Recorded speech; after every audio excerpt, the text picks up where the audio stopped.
입어 하나님 아버지께 감사하라. 아멘. 오늘 저는 골로새서 3장 말씀을 통하여 감사하는 자가 되라 라는 제목으로 함께 말씀을 생각해 보고자 합니다.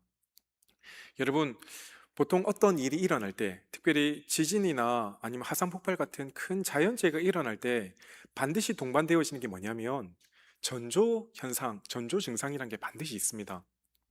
예를 들어 일본의 큰 지진이 일어날 때 항상 그 심해에 깊이 묻혀 있는 막 대형 갈치가 한 번씩 발견되어지면 사람들이 이걸 보고 야, 이거 지진 일어나는 것 아니야 라고 생각하는 경우도 있다는 것이죠.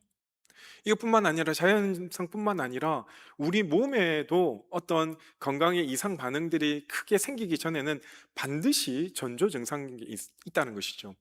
암이 어느 날 갑자기 발생하는 게 아니라는 겁니다. 그 전에 이 암이 발생하기 전에 여러 가지 문제들이 분명히 있었는데 그것을 우리가 캐치하고 빨리 조기에 발견해 갖고 치료를 하면 큰 병으로 악화되지 않을 수 있지만 이거 전조 증상이 일어날 때 그것을 그냥 무시하고 넘어가다 보면 결국은 큰 병으로 넘어갈 수 있다는 이야기입니다.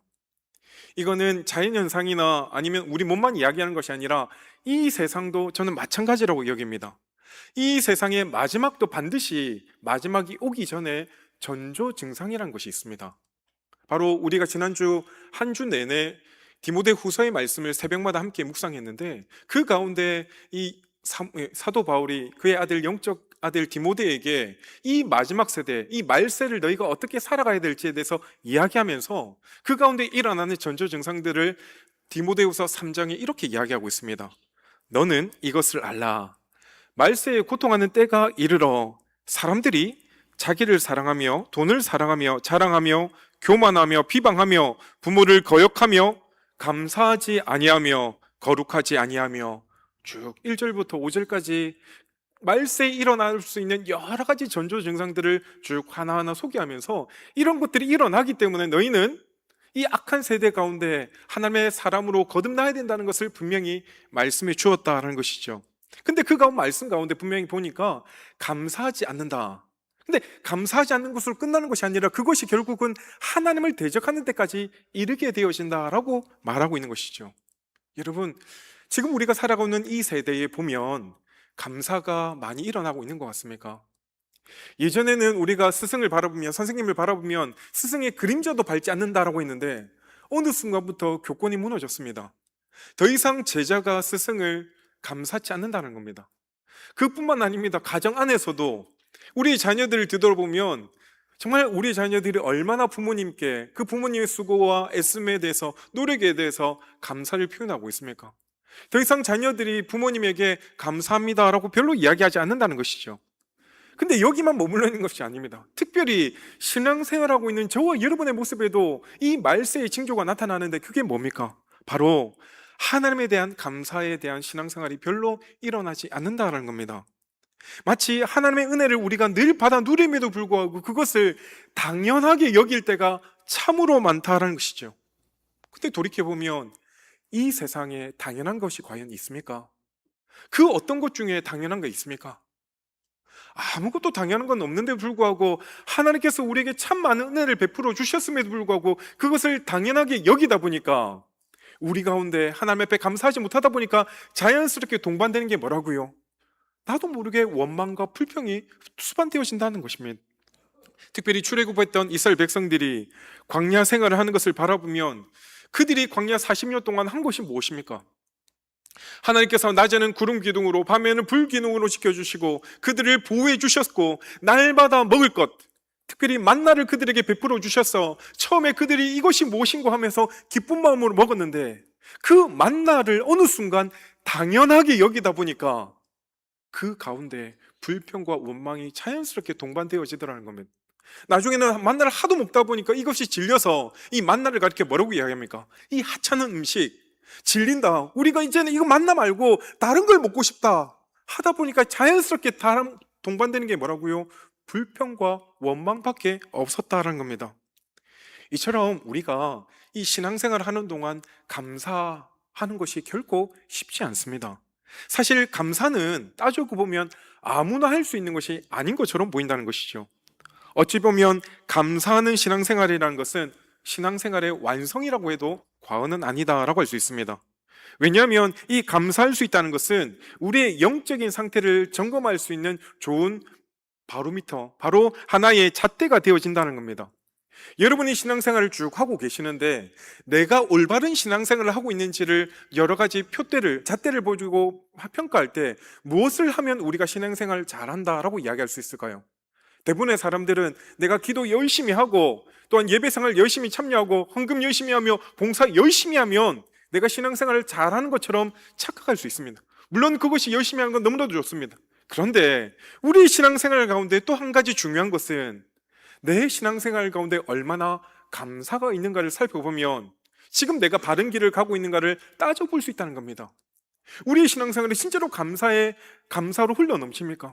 오늘 이 예배 자리에 나오는 동안 여러 가지 어려움이 있었지만 그 모든 것들을 뚫고 이 예배 자리에 나오는 순간 하나님 감사합니다. 이 자리에 앉아서 주님께 예배할 수 있다는 그 자체가 여러분에게 감사의 조건이 되어질 수 있습니까? 탈무드를 읽다 보면 세상에서 가장 현명한 사람은 배우는 사람이요 라고 이야기하고, 이 세상에서 가장 강한 사람은 자신을 이기는 사람이라고 이야기하고, 이 세상에서 가장 행복한 사람은 감사하는 사람이다 라고 이야기했습니다. 그렇다고 한다면 여러분은 정말로 현명한 사람입니까? 아니면 강한 사람입니까? 아니면 행복한 사람입니까? 따지고 보면 내가 어떤 삶을 살아가는지 느낄 수 있지 않습니까? 그런데 우리가 항상 감사를 교회에서 참 많이 강조하는데 과연 감사가 무엇입니까? 감사가 무엇이길래 우리 목사님은, 우리 성경은 날마다 감사하는 삶을 살라라고 이야기할까요? 감사를 사전적인 의미로 살펴보니까 감사라는 것은 은혜 받은 자가 은혜를 베푼 자에게 고마움을 표시하는 행위를 감사라고 이야기합니다. 맞습니다. 은혜 받은 사람이 은혜 베푼 사람에게 너무 감사하기에 그것을 표현하는 것을 감사라고 이야기하는 게 맞습니다. 그런데 성경은 좀 더 이 범위를 확장하여서 이야기하고 있는데, 성경에서는 감사는 감사의 대상에 대한 인정, 다시 말해서 감사의 대상이신 그 하나님을 신뢰하며 하나님을 인정해 드릴 때 나오는 태도가 바로 감사라는 겁니다. 한마디로 이야기하면 하나님을 하나님답게 인정해 드리는 것, 이게 바로 우리가 할 수 있는 최고의 감사일 수 있다는 것이죠. 오늘 우리가 읽었던 골로새서 3장 말씀을 쭉 보면 특별히 우리가 읽었던 15절부터 17절에 한 절마다 뭐가 걸리고 있습니까? 바로 감사가 걸리고 있습니다. 15절에 보니까 너희는 감사하는 자가 되라. 이어서 16절에 보면 감사하는 마음으로 하나님을 찬양하고, 마지막 17절에 보니까 그 그리스도를 힘입어 하나님 아버지께 감사하라. 계속해서 말미에 보면 하나님께 감사를 이야기하고 있다는 겁니다. 그렇다고 한다면 우리가 어떻게 하면 우리의 신앙생활 가운데 감사하며 기쁨의 신앙생활을 할 수 있을까를 오늘 말씀은 우리에게 구체적으로 이야기해 줍니다. 말씀을 살펴보면 우리 모두가 이 설교의 말씀이 끝나는 동안 내 마음 가운데 감사해야겠다, 감사의 삶을 살아야겠다라는 믿음의 결단들을 할 수 있는 우리 모두가 되어지기를 간절히 소망합니다. 먼저 첫 번째, 따라합시다. 그리스도의 평강이 우리의 마음을 주장하게 하라. 15절 보니까 그리스도의 평강이 너희 마음을 주장하게 하라. 너희는 평강을 위하여 한 몸으로 부르심을 받았나니 너희는 또한 감사하는 자가 되라 라고 이야기합니다. 여러분, 이 세상에 정말 우리가 살다 보니까 많은 사람들이 평안을 이야기하는데 가짜 평안이 판을 치고 있는 것 같습니다. 그러나 하나님이 주시는 평안은 세상이 주는 것 같지 않다라고 이야기합니다. 여기서 보니까 너희 마음을 주장하게 한다라고 있는데, 이 주장한다는 것은 중재한다, 조정한다라는 뜻이 있다는 것이죠. 여러분, 우리의 마음이라는 것은 불평으로 기울어질 수도 있고 때로는 감사로 기울어질 수 있는데, 무엇이 우리를 주장하느냐에 따라서 완전히 그 마음이 달라질 수 있다는 것입니다. 그러기에 그리스도의 평강이 우리의 마음을 주장하게 되어지면 불평으로 우리의 마음이 기울지 않고 감사의 마음으로 기울 수 있다는 겁니다. 중요한 것은 우리는 죄성을 가지고 있는 인간이기 때문에 우리의 마음을 가만히 내버려 두면 그 사람은 절대로 감사하지 않습니다. 왜냐하면 죄성이 가득하기 때문에 우리 아이들 가만히 내버려 두면 자연스럽게 불평과 원망이 나올 수밖에 없다는 것이죠. 그렇다면 이 그리스도의 평강이 어떻게 우리에게 주어질 수가 있습니까? 요한복음 14장 27절에 보니까 평안을 너희에게 끼치노니 곧 나의 평안을 너에게 주노라. 내가 너에게 주는 것은 세상이 주는 것 같지 아니하니라. 너희는 마음에 근심하지도 말고 두려워하지도 말라. 우리 주님께서 우리에게 뭐라고 하고요? 평안을 너에게 끼치겠다. 내가 가지고 있는 이 평안을 내가 너에게 줄 테니까 너희는 두려워하지 마, 걱정하지 말라라고 우리에게 말씀해 주셨다는 겁니다. 주님이 우리에게 평안을 주셔야지 우리 스스로 우리가 평안하다고 해서 평안할 수 있는 것이 아니다라는 것이죠. 여러분, 자동차 왕으로 알려져 있는 그 헨리 포드를 아시죠? 포드사를 만든 사람. 이분이 84살까지 진짜 왕성하게 활동을 했습니다. 그러다 보니까 많은 기자들이 그에게 건강의 비결이 뭡니까? 라고 질문하여졌을 때 이 헨리 포드가 뭐라고 이야기했냐면, 저는 적당한 운동을 꾸준히 합니다. 그리고 음식도 적당히 먹습니다. 그리고 어떻게든 날마다 신선한 공기를 마시기에 노력합니다. 그런데 그 무엇보다 가장 중요한 것이 늘 마음의 평화를 유지하려고 노력합니다 라고 했다는 겁니다. 아마도 다른 건 다 없어도 내 마음의 평화가 가장 중요합니다 라고 그는 이야기했다는 것이죠. 그렇다면 우리가 어떻게 하면 이 평화의 상태를 유지할 수 있을까요? 바로 빌립보서 4장 6절, 우리가 잘 아는 말씀입니다. 아무것도 염려하지 말고 다만 모든 일에 기도와 간구로 너희 구할 것을 어떻게 해요? 감사함으로 하나님께 아뢰라. 그리하면 모든 지각에 뛰어난 하나님의 평강이 그리스도 예수 안에서 너희 마음과 생각을 지켜주신다라고 말씀해 주셨다는 겁니다. 그렇기 때문에 우리가 왜 불평하고 원망이 일어납니까? 우리의 상황과 환경에 우리의 마음이 자꾸 휘둘리기 때문에 그렇다는 겁니다. 그러므로 여러분의 마음을 여러분 스스로 지킬 수가 없습니다. 우리의 마음은 하루에도 12번도 더 변하기 때문이죠. 한마디 때문에 우리의 마음이 무너지기도 하고 그 한순간에 우리의 마음이 깨어질 때가 참으로 많다는 것이죠. 그런데 바울은 그 불평과 원망함, 그 염려가 그런 상황들이 생길 때 감사함으로 그것들을 네 혼자 마음에 담아두지 말고 하나님께 아뢰라. 그리하면 모든 지각에 뛰어난 하나님의 평강이 그리스도 예수 안에서 너의 마음과 생각을 지켜줄게 라고 약속해 주셨다는 겁니다.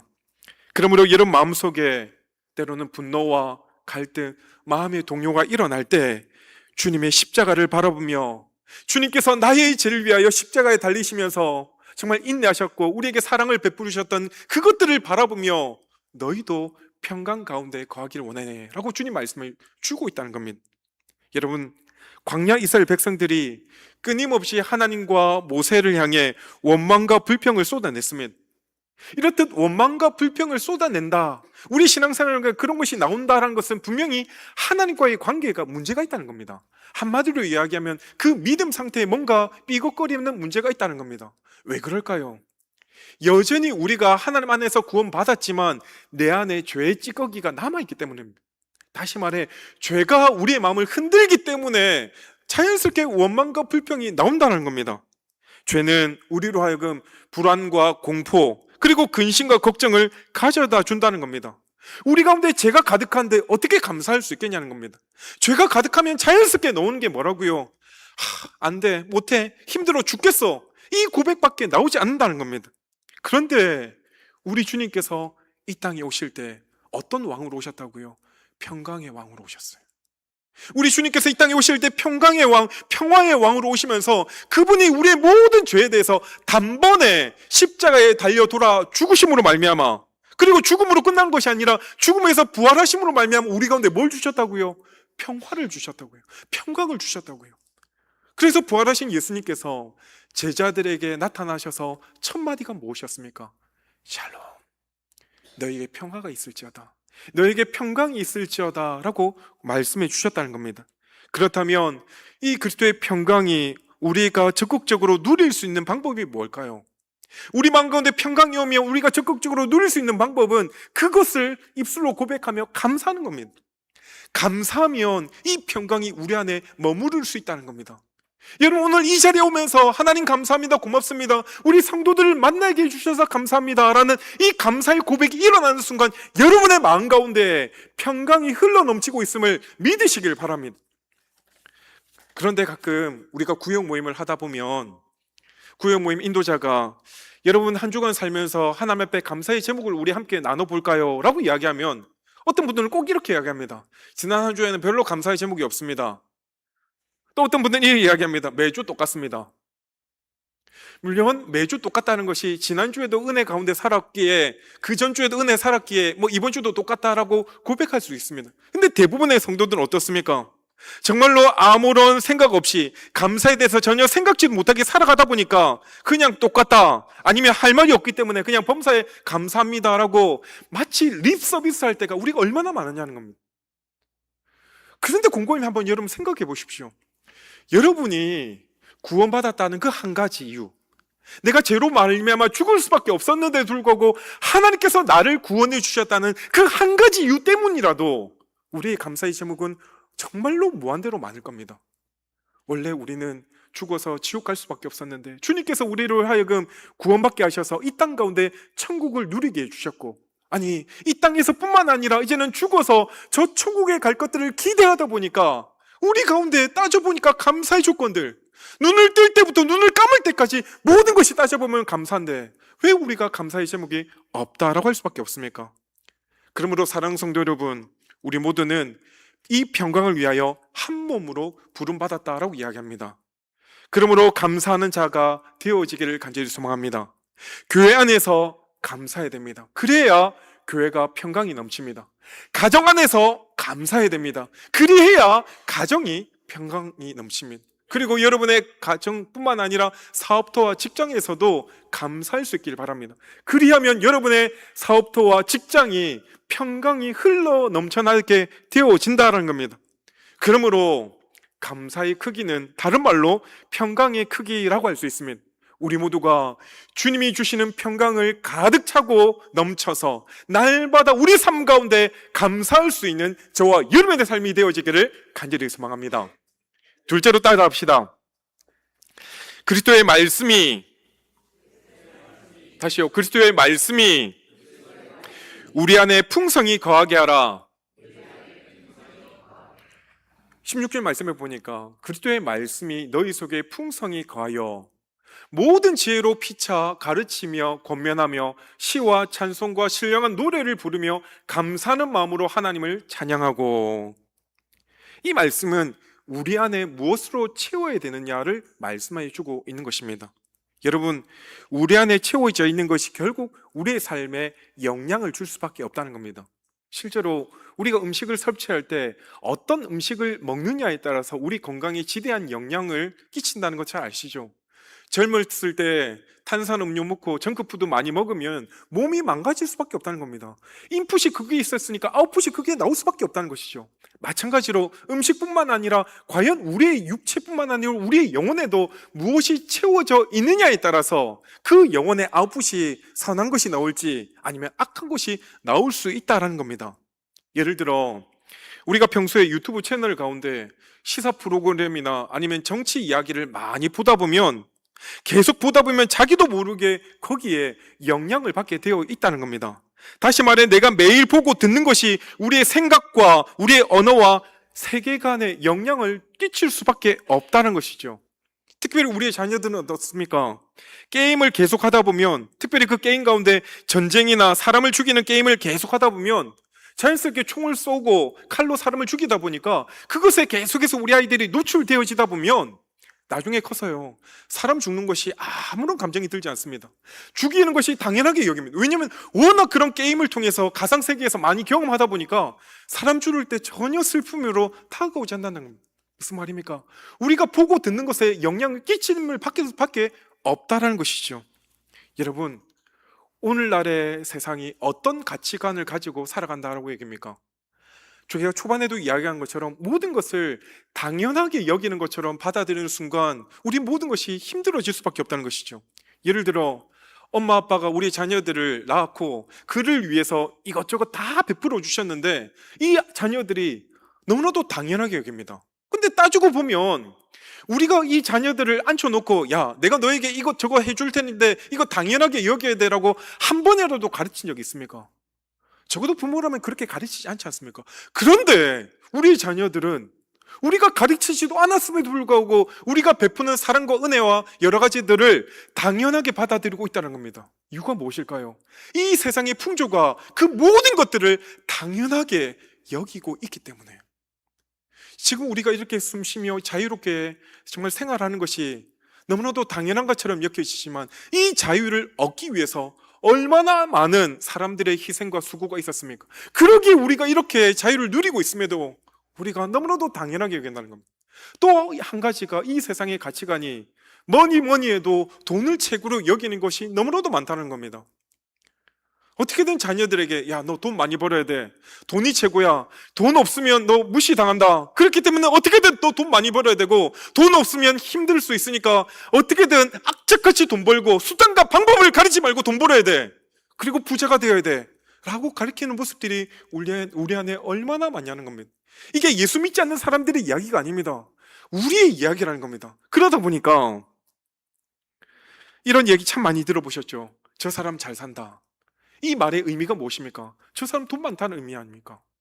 돈 많으면 부자면 행복하다고 우리는 상식적으로 생각한다는 것이죠.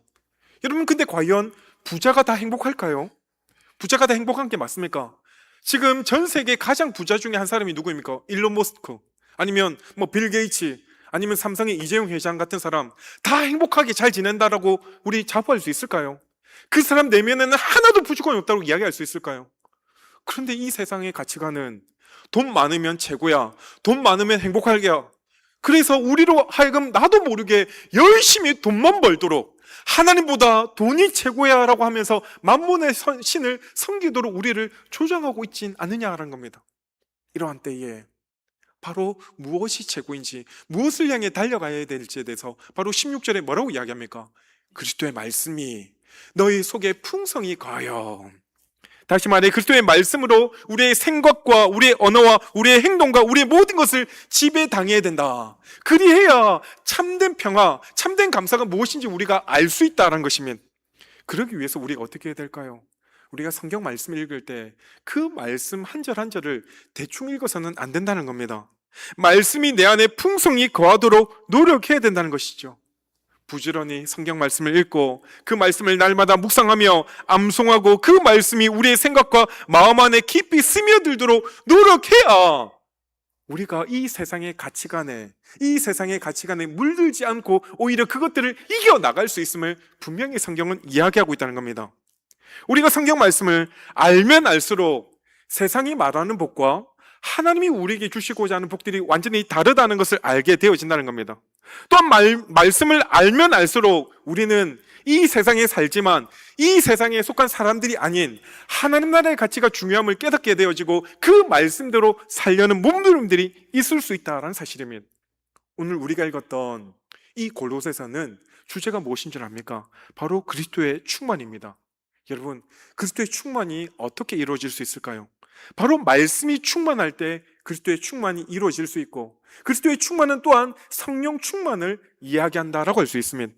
결국 그리스도로 충만하다는 것이 어떻게 되어진다는 겁니까? 바로 그것이 우리의 삶으로 나타나는 것이 바로 감사로 나타날 수밖에 없다는 겁니다. 내 안에 말씀이 충만하고 그리스도로 충만하여지면 자연스럽게 그 안에 나오는 아웃풋이 감사합니다, 고맙습니다, 이 모든 것이 하나님 은혜입니다 라고 나올 수밖에 없다는 겁니다. 그런데 문제는 무엇입니까? 말씀으로 채워져야 하는데 이것이 한순간에 이루어지지 않는다는 것이 우리의 문제라는 겁니다. 오늘 주일날 목사님께서 우리에게 감사하라고 해서 그렇게 감사하고 싶은 마음이 드는데 우리의 삶의 여러 가지 환경들을 바라보니까 감사의 제목보다 뭐가 더 많다고요? 불평과 원망의 제목이 훨씬 많다고요. 이것도 안 되고 저것도 안 되고 자녀들 보니까, 직장을 보니까 모든 환경들이 불평과 원망이 수두룩한데 그 가운데서도 말씀으로 충만하여지면 또한 그 안에서 하루하루 그것이 쌓이다 보니까 감사합니다, 나도 모르게 이 모든 것이 하나님의 은혜입니다 라고 고백되어진다는 것입니다. 그렇기 때문에 꾸준히 하나님의 말씀으로 채워나가려는 몸분들이 우리 안에 있어지기를 간절히 소망합니다. 그래서 이처럼 우리 마음에 하나님의 말씀으로 채워질 때 감사로 나아가는데 바로 이어지는 말씀이 뭐라고 이야기합니까? 16절에 보니까 모든 지혜로 피차 가르치며 권면하고 시와 찬송과 신령한 노래로 부르며 감사하는 마음으로 하나님을 찬양하고. 무슨 말입니까? 말씀으로 채워지게 되어지면 그때부터 우리가 하나님을 참된 예배로 나아갈 수 있다는 겁니다. 왜 그렇습니까? 말씀으로 인하여 하나님이 누구신가를 알게 되어질 때 우리 입술의 고백이 시와 찬송과 신령한 노래가 자연스럽게 터져 나오게 되어진다는 겁니다. 생각해 보십시오. 지금 오늘 우리가 우리 입술로 찬송했는데 어떻게 한 입으로 또 불평과 원망이 나올 수 있겠냐는 것이죠. 그러므로 여러분의 마음 가운데 불평과 원망이 나온다는 것은 지금 내 입술에 감사가 없다는 이야기입니다. 간절히 바라기는 정말 참된 예배를 드림으로 말미암아 그것이 감사로 이어질 수 있길 바랍니다. 이처럼 어떤 환경 속에서도 우리는 감사하여질 때 우리의 삶이 승리의 삶을 살아갈 수 있다는 것입니다. 그러므로 우리가 감사를 지속하기 위해서는 어떻게 해서든지 예배를 사모하며 그 말씀 앞에 나오게 노력해야 된다는 것이죠. 예수님은 요한복음 15장에 포도나무를 비유를 통해서 우리에게 뭐라고 이야기하셨습니까? 7절에 보니까 너희가 내 안에 거하고 내 말이 너희 안에 거하면 무엇이든지 원하는 대로 구하라. 그리하면 이루리라. 너희 말이 내 안에 거하고 내 말이 너희 안에 거하면 무엇이든지 원하는 대로 구하라. 그리하면 어떻게 된다고요? 이루어진다는 거예요. 정말 우리가 말씀 안에 풍족히 빠지게 되어지면 우리가 하나님에서 구하는 모든 것들을 선하게 응답하여 주신다라고 분명히 성경은 우리에게 약속해 주셨습니다. 그러므로 우리 모두가 한 주간 이 하나님의 말씀을 가까이 함으로 말미암아 감사가 자연스럽게 흘러 넘쳐나게 되어지기를 간절히 소망합니다. 아멘. 마지막 세 번째로 그리스도의 이름의 능력을 우리는 믿어야 됩니다. 17절에 보니까 또 무엇을 하든지 말에나 일에나 다 주 예수의 이름으로 하고 그를 힘입어 하나님 아버지께 감사하라. 여러분, 분명 우리는 이 땅에 살지만 어디에 속한 자들이라고요? 우리는 천국에 속한 자들입니다. 우리 시민권은 미국 시민권도 참 중요하지만 진짜 중요한 시민권이 어디라고요? 바로 천국 시민권이라는 겁니다. 그러기에 우리는 항상 이 땅을 살아가지만 저 천국을 소망하며 살아가야 될 자들입니다. 그래서 우리가 당신은 누구입니까? 라고 우리에게 정체성을 묻게 되어질 때 우리는 한마디를 이야기해야 됩니다. 우리는 하나님께 속한 백성들입니다. 하나님에 속한 백성입니다. 이것이 바로 우리 성도의 특권이라는 사실이지요. 또한 우리가 말에나 일에나 날마다 예수의 이름을 부르며 살아간다는 것은 우리의 삶이 내 맘대로 내 뜻대로 살아간다는 것이 아니라 우리의 삶 자체가 바로 하나님께 붙들림받은 삶을 살아간다라고 할 수 있는 것입니다. 그러므로 우리 성도들의 삶의 근거가 무엇이라고요? 예수 이름입니다. 바로 어떤 말을 할 때나 어떤 일을 할 때도 항상 예수 이름으로 해 나가야 된다는 겁니다. 그리하면 어떻게 되죠? 어떻게 되지요? 바로 감사할 수 있다는 겁니다. 말에나 일에나 어떤 일이든지 항상 주의 예수 이름으로 해 나갈 때 그 속에 감사가 우러나올 수 있는 것입니다. 여러분, 우리의 감사의 최종 목적지가 어딜까요? 바로 하나님 아버지입니다. 우리가 부모님께 감사하고 우리 남편과 우리 아내, 우리의 자녀들, 우리의 이웃들에게 날마다 감사할 수 있어야 됩니다. 그러나 그 모든 것들의 최종 목적이 뭐라고요? 하나님께 영광이며 하나님 아버지께 감사할 수 있는 우리가 되어져야 된다는 것입니다. 왜냐하면 이 모든 것을 허락하신 분이 바로 하나님이시기 때문에, 그분이 우리에게 생명 주시고 우리에게 힘 주시고 우리에게 능력 주셨기 때문에 우리의 최종 목적은 하나님 아버지께 감사, 그 이름에 감사할 수 있는 우리 모두가 되길 간절히 소망합니다. 그래서 그를 힘입어 하나님 아버지께 감사하라. 우리 힘으로는 감사할 수 없습니다. 하나님께서 우리에게 힘 주실 때 그를 힘입어 우리는 마음껏 감사할 수가 있는 것입니다. 지금 골로새서가 적혀 있는 이 시대는 사도 바울이 로마 감옥에 갇혀 있었습니다. 그는 모든 환경이 어려운 상황 가운데 있었지만 그는 계속해서 골로새 교인들을 향해 감사해야 돼, 감사해야 돼, 환경과 상황을 뛰어넘는 감사를 해야 된다라고 이야기하고 있었던 것이죠. 왜 그렇습니까? 바로 바울은 이 감사하게 했던 힘은 무엇입니까? 바로 다른 것이 아니라 예수 그리스도의 이름 때문에. 내가 한평생 이 예수의 이름을 전하기 위해 노력하다 보니까 내게 남는 것은 다른 것 하나도 남는 것이 없고 오직 예수님의 이름밖에 남는 것이 없었다는 겁니다. 내 인생은 환경에 따라 달라지는 것이 아니라 내 인생은 하나님의 손에 달려있음을 그가 깨달았기 때문에 내가 감사한 것 같이 너희도 감사하는 삶을 살았으면 좋겠어 라고 권면해 주었다는 사실입니다. 이렇듯 하나님께 날마다 감사하면 우리에게 주어진 축복이 과연 무엇일까요? 바로 첫 번째는 감사는 더 많은 감사를 낳게 되어진다는 겁니다. 쉽게 이야기해서 감사는 기적을 낳을 수가 있다는 겁니다.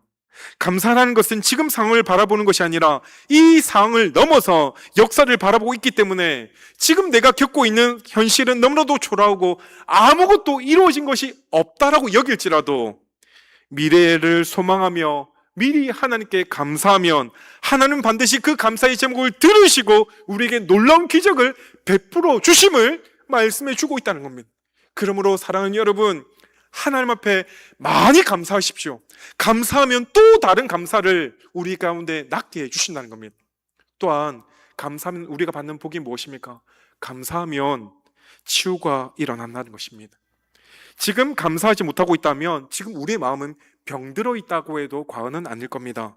끝도 없이 불평하는 삶은 스스로의 삶을 망가뜨린다라고 할 수 있는 것입니다.